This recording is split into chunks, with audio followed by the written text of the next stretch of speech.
Setiap kali kita berdoa, kalau kita berdoa sesuai dengan yang diajarkan oleh Tuhan, kita berdoa supaya kerajaan Tuhan datang, dan kita berkata, jadilah kehendakmu.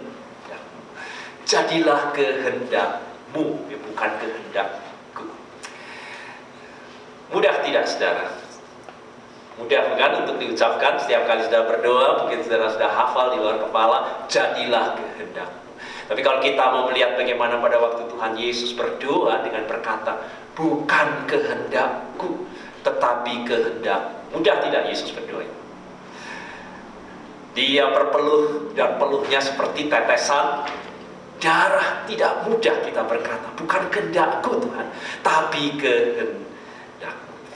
Saudara, saya akan baca kembali apa yang sudah dibaca tadi di dalam Yesaya pasal 55 ayat 8. Sebab rancanganku, ini berarti Tuhan yang berkata, rancangan Tuhan bukanlah rancanganmu, yaitu manusia, dan jalanmu bukanlah jalanku.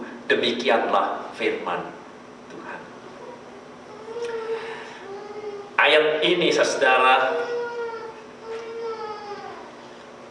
menegaskan ya kepada kita bahwa cara Tuhan berbeda dengan cara kita. Dan kalau saudara membuka Alkitab kita ini, mulai dari kitab Kejadian dan terus saudara ikuti sampai dengan yang kitab yang terakhir, Wahyu, saudara akan melihat bagaimana setiap kali Allah bertindak, cara Allah, jalan Allah, saya rasa bukanlah jalan yang akan saudara pilih. Setiap kali saudara baca bahwa tindakan Allah, saya rasa bukanlah tindakan yang akan kita pilih. Dan saya menegaskan dari awal sebelum kita akan jauh berbicara mengenai visi dan misi kita, yaitu follow Him, mengikut Dia, tidaklah mudah. Mengikut Dia itu berarti bukan mengikut kehendak kita, tetapi mengikut kehendak Allah. Dan visi ini sangat berat buat kita semua. Tidaklah mudah. Karena kita harus bukan hanya memahami, kita harus mempercayai. Dan tidak cukup hanya kita mempercayai, karena visi kita ini bergerak sampai ke follow. Itu berarti kita harus mengikuti, melakukan apa yang kita percaya. Tidak cukup menjadi believer, kita harus menjadi follower. Yang kita percayai itu kita lakukan dalam kehidupan kita. Dan itu visi kita yang jadi tidak mudah. Oleh karena kita harus memahami, mempercayai, dan kita harus melakukan sifat dasar dari Allah yang berbeda dengan kita, dan juga jalan dan cara Allah yang berbeda dengan kita manusia. Kita ambil contoh, karena tidak ada waktu, saudara. Semua sudah baca dari Kejadian, Wahyu, seperti saya katakan tadi, bukanlah cara kita. Saya ambil contoh yang mudah buat kita. Kalau saudara dipilih dan dipanggil seperti Yosua dan bangsa Israel untuk merubuhkan kota atau tembok Yeriko, kira-kira apa yang akan saudara lakukan? Cara apa kalau kita menjadi cara manusia? Saya rasa kita akan segera mengumpulkan para ahli strategi militer, merancang bagaimana caranya tembok ini dirubuhkan. Atau kita harus membaca berbagai buku mutakhir mengenai bagaimana merubuhkan tembok pertahanan. Atau kita akan berkonsultasi dengan berbagai penguasa dunia ini untuk memahami bagaimana mereka bertempur dan mampu menghancurkan kubu-kubu dan tembok pertahanan. Atau mungkin kita berpikir kita akan memproduksi senjata-senjata baru yang lebih ampuh. Atau mungkin kita manusia akan memilih cara kita harus mengadakan latihan peperangan yang dahsyat, karena tidaklah mudah untuk meruntuhkan tembok Yeriko. Bukankah itu cara kita manusia? Tapi kalau kita baca di dalam Alkitab, cara yang dipilih Allah lain. Yosua pasal 6 berkata, Allah berbicara kepada Yosua dan pemimpin-pemimpin Israel, katanya, Yeriko sudah kuserahkan ke dalam tangan. Sudah atau belum sebetulnya? Belum, saudara. Ini baru perintah untuk merubuhkan tembok Yeriko. Tetapi Allah berbicara dengan awal kata, Yeriko sudah ada di tangan. Saya harap saudara melihat itu beda yang sangat tegas buat kita. Yeriko sudah kuserahkan kepada engkau. Yeriko sudah ada di tangan. Allah memberikan Yeriko kepada mereka. Dan mereka harus menyambutnya dengan cara dan jalan yang ditetapkan oleh Allah, bukan cara dan jalan mereka sendiri. Dan yang ditetapkan Allah sama sekali bukan strategi peperangan, saudara. Engkau harus mengelilingi tembok itu sekali dalam sehari selama 6 hari lamanya, dan tabut perjanjian di depan, dan setiap orang setiap 7 imam di depan, supaya kemudian membawa tanduk domba yang ditiup sedemikian rupa. Dan pada hari ke-7 untuk mengelilingi 7 kali, dan begitu trompet ditiupkan, engkau harus bersorak-sorai memuji Tuhan. Karena itu bukan yang dibawa, bukan alat peperangan, yang dilakukan juga bukan peralatan peperangan, tetapi yang dilakukan adalah ibadah. Tabut perjanjian, trompet yang dipakai untuk bait Allah, bersorak-sorai memuji Tuhan, itu semua perlengkapan ibadah, bukan perang. Saudara lihat pada waktu Naaman sakit kusta, ia dinasihati untuk datang ke Nabi Tuhan, Nabi Elisa. Akhirnya dengan berat dia memenuhi hal itu, menemui Nabi Elisa. Tetapi bukannya seperti tabib diberi ramuan, atau kemudian dijamah, ditumpangi tangan dan didoakan.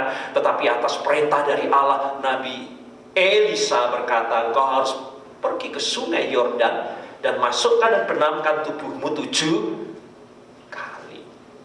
Kira-kira itu cara manusia tidak? Apa yang dirasakan Naaman, saya rasakan, kita rasakan. Naaman kecewa. Jauh-jauh mendatangi Nabi Tuhan, dia gusar dan kecewa, sehingga firman Tuhan berkata, aku sangka. Nah, ini kalau manusia, setidak-tidaknya ia akan datang keluar menemui aku ini, dan berdiri memanggil nama Tuhan, dan menjamah aku, dan diriku ini menjadi sembuh. Kau malah disuruh pergi, masukkan tubuhmu di sungai Yordan. Kita pun akan bersungut-sungut, saudara, seperti Naaman. Tapi puji Tuhan, Naaman melakukannya juga. Kita beralih karena tidak waktu kita. Seluruh kitab, sekali lagi, sudah baca Kejadian sampai dengan Wahyu. Jalan, tindakan Allah yang dipakai, saya rasa bukanlah jalan dan tindakan yang akan kita pilih. Kita ambil 2 contoh juga dalam Perjanjian Baru. Berapa banyak kita jumpai dalam kehidupan Tuhan Yesus, orang banyak kecewa dengan apa yang dilakukan oleh Tuhan Yesus. Bukan hanya kecewa, bersungut-sungut. Seperti bangsa Israel juga pada waktu dipimpin Musa untuk menuju ke tanah perjanjian. Tiap hari kecewa, bersungut-sungut karena cara Allah berbeda dengan cara manusia. Demikian pula yang dilakukan Yesus, tiap-tiap hari membuat kecewa banyak orang. Lukas 19 ayat 7 mengatakan, melihat cara Tuhan, semua orang mulai bersungut-sungut, katanya, ia menumpang di rumah orang berdosa. Orang banyak, saudara, bersungut-sungut terhadap cara Tuhan, yang menginap di rumah Sakius, pemungut cukai, lintah darat, mata duitan, yang dibenci oleh orang. Mereka bersungut-sungut pasti karena mereka tidak sepakat dengan keputusan dan cara Yesus atau yang dipilih oleh Tuhan. Mereka memiliki cara pandang yang berseberangan dengan Tuhan, maka mereka kecewa. Dan ironisnya, setiap kali kita baca, mereka berharap supaya Tuhan Yesuslah yang menyesuaikan diri dengan cara mereka. Maka mereka bersungut-sungut supaya Yesus merubah caranya sesuai dengan caraku ini. Bukan sebaliknya, untuk kita memahami cara Tuhan. Contoh yang lebih gamblang pada saat Yesus berkata mengenai penderitaannya, bahwa ia akan pergi ke Yerusalem dan menanggung banyak penderitaan dan mati di sana, dan kemudian bangkit kembali. Petrus mendengar hal itu, menarik Yesus ke pinggir dan berkata, sekali-kali itu jangan terjadi padamu. Tuhan akan melindungi engkau. Apakah itu membuat Yesus senang? Yesus menghardik Petrus dan berkata, enyahlah iblis, sebab engkau bukan memikirkan apa yang dipikirkan Allah, melainkan apa yang dipikirkan manusia. Dan saya rasa ini cukup dua contoh. Sudah nanti baca seluruh Alkitab, cara yang dipilih Allah bukan cara kita, saudara. Kiranya kita menyadari visi kita bukan visi yang mudah, bahwa pola berpikir kita, cara kita, jalan kita, rancangan kita kerap tidak selaras dengan Tuhan. Maka hari ini kita akan melihat apa sebabnya. Apa sebabnya? Jalan Tuhan berbeda dengan jalan kita. Cara Tuhan berbeda dengan cara kita. Supaya kita akan terus melanjutkan visi kita ini, mengikut Tuhan dengan sejahtera pada saat kita memahami mengapa kita harus sadar dengan sungguh-sungguh bahwa cara kita berbeda dengan cara Tuhan. Tidak ada waktu untuk menjelaskan semuanya. Saya akan pilih beberapa hal. Yang pertama, saudara, mengapa cara Tuhan berbeda dengan cara kita? Karena hakikat kita berbeda dengan hakikat Tuhan. Sangat sederhana. Sifat dasar nature Allah berbeda dengan kita manusia. Allah adalah pencipta. Allah adalah penguasa dunia ini. The creator and rule of the world. Allah itu berdaulat. Allah itu tak terbatas. Allah itu maha kuasa. The sovereign God. Lalu siapa kita? Kita manusia adalah dari debu dan tanah ciptaannya, tubuh dan darah. Hanya ciptaan yang dicipta untuk mengabdi dan menjadi hamba baginya. Dan kita ditempatkan dalam satu konteks keterbatasan waktu dan tempat dalam kehidupan kita. Maka saya harap kita dengan cepat dapat memahami. Tidak heran dan tidak usah kita terkejut kalau jalan dan cara Allah berbeda dengan kita. Karena Dia tak terbatas dan kita terbatas. Yang mengejutkan atau mengherankan justru kalau yang terjadi adalah sebaliknya. Kalau kita ini mengabaikan atau menyangkal kenyataan bahwa hakikat kita ini terbatas dan Allah itu tak terbatas. Namun tidak usah kita heran. Alkitab menjelaskannya. Mengapa terjadi demikian? Karena dosa. Itulah penyebabnya. Dosa, kalau saudara mau ringkas hakikatnya, adalah kegagalan kita untuk berjalan di jalan Tuhan. Itu terjadi dengan Adam dan Hawa. Kegagalan kita untuk berjalan di jalan Tuhan, untuk melakukan cara Tuhan dalam kehidupan kita ini, untuk memilih. Kita ini berdosa karena kita memilih untuk tidak mengikutinya. Itu visi kita, follow Him. Dan Roma pasal 2:23 berkata bahwa semua manusia berdosa. Dan kalau semua manusia berdosa, itu berarti tantangan besar buat visi misi kita untuk follow Him. Kita ini orang berdosa. Sedangkan dosa itu berarti kita tidak mengikuti kehendaknya. Kita tidak mengikuti jalannya. Kita tidak mengikuti caranya. Maka tidak mudah untuk kita lakukan visi ini buat kita orang-orang yang berdosa. Rencana Tuhan, karena Dia berbeda nature hakikatnya dengan kita, tak terselami oleh daya pikir kita yang terbatas. Kita tidak pernah tahu apa yang akan terjadi esok, kan? Tetapi Dia Maha tahu, Dia tahu apa yang akan terjadi esok. Itu saja sudah menunjukkan bagaimana cara pikir kita berbeda dengan cara pikir Allah. Hal itu yang sering membangkitkan kita takut, kita khawatir, kita gentar, kita tidak percaya. Kita baru tahu akhirnya kalau sesuatu memang sudah berakhir. Tetapi Allah tahu akhir sejak dari awalnya. Dan itu yang membedakan cara Tuhan berbeda dengan cara kita. Yang kedua, mengapa cara Tuhan berbeda dengan cara kita? Karena cara Tuhan itu sesuai dengan hakikatnya itu hanya dapat kita pahami dengan iman. Maka kalau kita tidak menjadi umat beriman, kita tidak dapat berjalan dalam cara Tuhan. Yang kedua, cara Tuhan hanya dapat kita pahami dengan iman. Allah menyerahkan Yeriko kepada umat Israel untuk memenuhi panggilannya, pergi dan masuki dan duduki Yeriko dan tanah perjanjian, karena aku telah memberikannya kepadamu. Jadi Yeriko belum masih ada, tetapi Allah sudah berkata, Yeriko sudah di tanganmu. Ini tidak bisa kita terima kalau kita tidak punya iman. Inilah cara Tuhan. Mereka harus percaya bahwa Allah benar-benar sudah mendahului. Allah sudah mendahului sebelum mereka pergi dan berangkat. Mereka harus percaya bahwa Allah telah menyediakannya.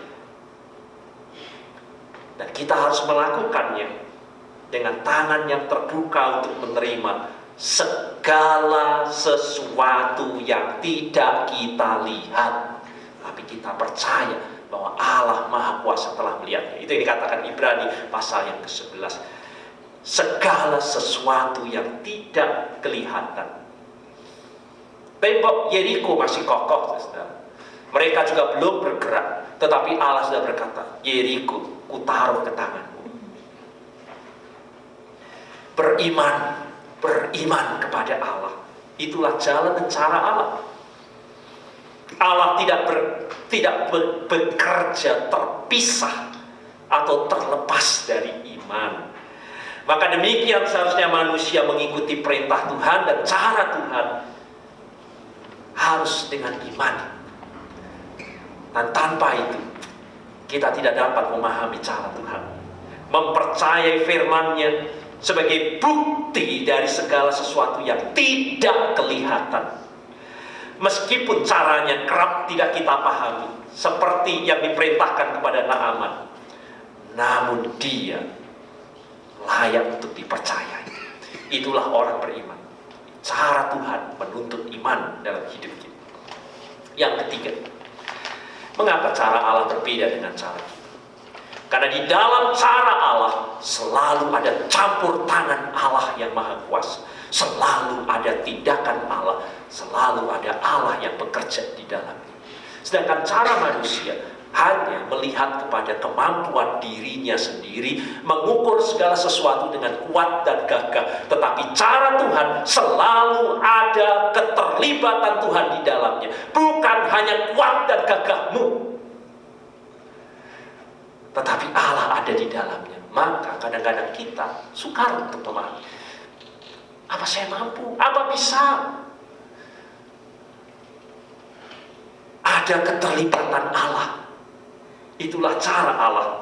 Perintah Allah untuk menduduki tanah yang dijanjikan menyatakan bahwa Allah menggunakan pendekatan yang hanya bisa berhasil melalui tindakan Allah. Dan itu yang dikatakan, pergi jadikan seluruh bangsa muridku. Itu sama dengan perintah yang diperintahkan oleh Allah kepada Yosua. Dan aku menyertai engkau senantiasa. Dalam perintah itu bukan hanya kemampuan kita. Dalam cara Allah selalu ada tangan Tuhan, ada keterlibatan Tuhan, ada tindakan Tuhan di dalamnya. Dan itu yang harus kita pahami sebagai cara Tuhan yang berbeda dengan cara manusia yang hanya melihat segala sesuatu hanya dari dirinya sendiri, kemampuannya sendiri.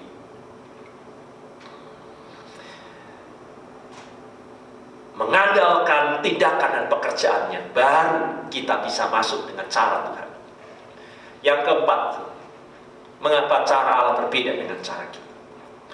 Karena jalan Allah adalah kasih. Jalan Allah itu adalah jalan pengampunan. Maka dia bersama dengan Sakius pemungut cukai. Maka dia bersama-sama dengan perempuan-perempuan yang disebut jalan oleh dunia ini. Yang semua orang bersungut-sungut terhadap orang pemungut cukai, orang-orang berdosa. Engkau menumpang di rumah orang berdosa. Tetapi jalan Tuhan adalah jalan pengampunan. Jalan Tuhan sepenuhnya dalam kehendaknya adalah kasih. Sedangkan jalan manusia adalah jalan kemarahan, jalan kekecewaan, jalan dendam, amarah, kebencian, pembalasan. Maka jalan Allah berbeda dengan jalan manusia. Itulah yang membuat orang tidak dapat memahami dan bersungut-sungut terhadap dia karena kasih karunia-Nya. Terhadap pemungut cukai, Yesus menginap di rumah Sakius. Dan Yesus yang harus menderita, menanggung dosa dunia. Petrus berkata, sekali-kali jangan terjadi kepada engkau. Karena pola pikir manusia seperti tingginya langit dan bumi dengan Tuhan. Kelima, mengapa cara pikir kita berbeda dengan jalan Allah adalah jalan kebenaran. Jalan Allah adalah jalan kebenaran. Yesus berkata, akulah jalan dan kebenaran. Di dalam Alkitab, Allah disebut sebagai Allah yang maha benar.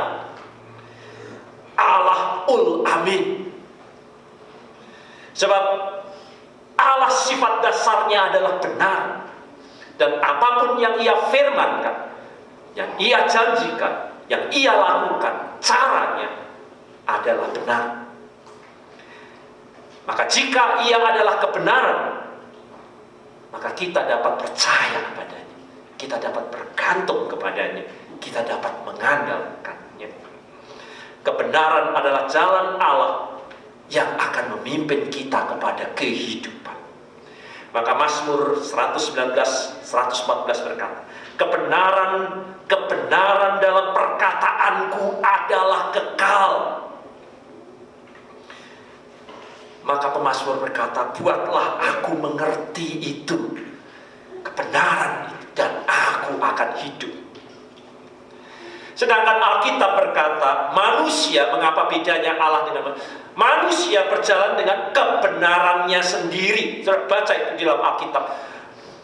Kata itu berulang-ulang diterapkan kepada manusia dengan kebenarannya sendiri. Dan itulah kuasa iblis yang bekerja dalam diri manusia. Maka tak heran mengapa Petrus dihardik oleh Allah. Enyahlah engkau iblis.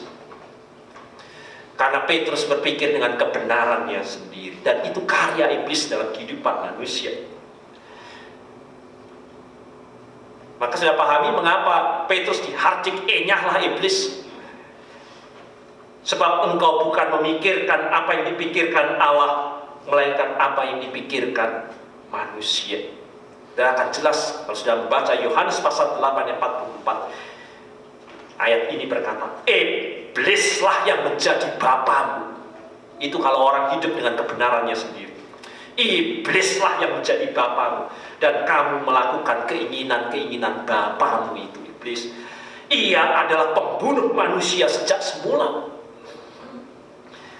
Dan tidak hidup dalam kebenaran. Garis bawah itu saudara, ya. Itulah yang membawa kepada kita. Yesus membawa kebenaran akan membawa kepada hidup. Iblis dikatakan tidak hidup dalam kebenaran, sebab di dalam dia tidak ada kebenaran. Tetapi mengapa banyak orang hidup sepertinya hidup dalam kebenaran? Alkitab menyebut kebenarannya sendiri. Apabila ia berkata dusta, nah itu saudara. Dusta itu berarti sepertinya benar tapi salah. Kalau saudara sudah kena dusta, saudara yakin benar, saudara. Tidak benar, padahal saudara itu ditipu. Tapi saudara yakin itu benar, saudara. Itulah karya iblis dalam hidup kita ini. Saudara hidup dalam kebenaran sendiri. Saudara merasa itu benar, padahal saudara hidup dalam dusta iblis. Saya pernah didustai, saudara. 3 tahun saya rasa itu betul, saudara. Tapi ternyata saya didustai. Bahwa dusta itu kebenaran sendiri, bukan kebenaran yang sesungguhnya. Dan itulah karya iblis dalam kehidupan kita ini. Apabila ia berdusta, ia berkata atas kehendaknya sendiri. Itulah kata Alkitab, kebenarannya sendiri. sebab ia adalah pendusta dan bapa segala dusta. Nanti baca Yohanes 8 ayat 44. Belum cukup saja kita hayati lagi Kisah Para Rasul pasal 13 ayat 10. Berkata, hai anak iblis. Nah itu kenapa Petrus dihardik, enyahlah iblis.